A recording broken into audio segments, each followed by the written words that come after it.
দুর্ঘটনার শীর্ষে রয়েছে মোটরসাইকেল। এইবারের ঈদে আমরা যেটা দেখেছি বিগত ঈদুল আজহার সাথে তুলনা করলে এবারে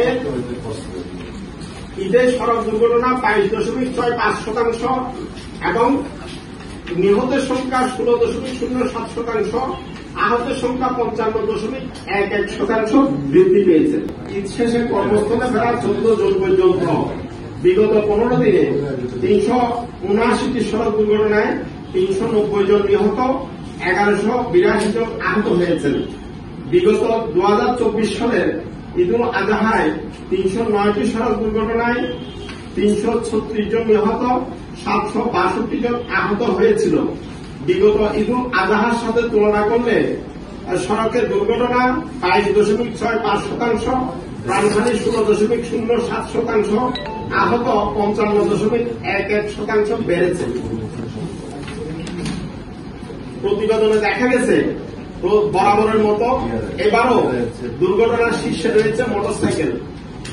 এবারের ঈদে 134টি মোটরসাইকেল দুর্ঘটনায় 147 জন নিহত, 148 জন আহত হয়েছেন, যা মোট দুর্ঘটনার 35.35%। একই সময়ে সড়কে দুর্ঘটনায় আক্রান্ত 61 জন চালক, 50 জন পরিবহন শ্রমিক, 58 জন পথচারী, 40 জন নারী, 30 জন শিশু, 32 জন শিক্ষার্থী, 7 জন আইন শৃঙ্খলা রক্ষাকারী বাহিনীর সদস্য, 5 জন শিক্ষক, 1 জন চিকিৎসক, 1 জন প্রকৌশলী, 8 জন বিভিন্ন রাজনৈতিক দলের পরিচয় গণমাধ্যমে পাওয়া গেছে। সংঘটিত দুর্ঘটনার বিশ্লেষণ করলে দেখা যায় মোট যানবাহনের 26.54%, মোটরসাইকেলের 19.11%, ট্রাক কাভার ভ্যান 18.58%, বাস 13.62%, ব্যাটারি চালিত রিক্সা 7.43%, কার মাইক্রোবাস 7.61%, নসিমন পরিবহন 7.07%, সিএনজি চালিত অটোরিক্সা এসব দুর্ঘটনার সাথে জড়িত ছিল। দুর্ঘটনার 28.23%, মুখোমুখি সংঘর্ষ 40.63%, পথচারীকে গাড়ি চাপা দেওয়ার ঘটনা 20.05%, নিয়ন্ত্রণ হারিয়ে খাদে পড়ার ঘটনা 0.79%, ট্রেন এবং যানবাহনের সংঘর্ষ 10.29%, অন্যান্য অজ্ঞাত কারণে সংঘটিত হয়েছে। এইসব সড়ক দুর্ঘটনাগুলো ধরন বিশ্লেষণ করলে দেখা গেছে মোট সংঘটিত দুর্ঘটনা 37.20% জাতীয় মহাসড়কে, 28.23% আঞ্চলিক মহাসড়কে, 28.49% ফিডার রোডে সংঘটিত হয়েছে।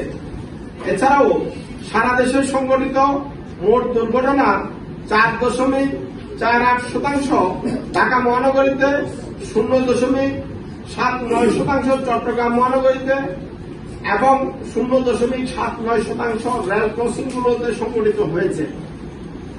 ঈদের আগে আমরা যেটা পর্যবেক্ষণে দেখেছি, ঈদের আগে ছুটি কমপক্ষে 4 দিন রাখা হলে দাবিদাবে মানুষ বাড়ি যাওয়ার সুযোগ পায়, যেটা আমরা দেখুন আমরা আসলে যেটা দেখেছি, যদি আমরা ঈদুল ফিতর এবং ঈদুল আজহাকে বিশ্লেষণ করি আমাদের কাছে পরিষ্কার ঈদুল ফিতরে দুর্ঘটনা প্রায় 40% কমেছিল, প্রাণহানিও সমাহারে কমেছিল, কারণ যাতায়াত স্বস্তিদায়ক ছিল। যাতায়াত যদি আমি স্বস্তিদায়ক করতে পারি, ভোগান্তি যদি কমে, দুর্ঘটনা কমে। এখন আমরা রাতারাতি যানবাহন তৈরি করতে পারি না, আমাদের একসাথে এত মানুষ রাস্তা নামে, এটার জন্য আমাদের দীর্ঘমেয়াদী পরিকল্পনা দরকার। সরকার মানে আমাদের যারা পরিচালনা করছেন তাদের নলেজের মধ্যে থাকতে হবে আমার নাগরিকরা কি চায়, তারা এটা বাড়ি যেতে চায়, তার জন্য রাষ্ট্রের ব্যবস্থাপনা কি, রাষ্ট্র আল্লাহর রাস্তা ছেড়ে দিলেন তাদেরকে, তাদের কোনো ম্যানেজমেন্ট নাই, তাদের কোনো পলিসি নাই।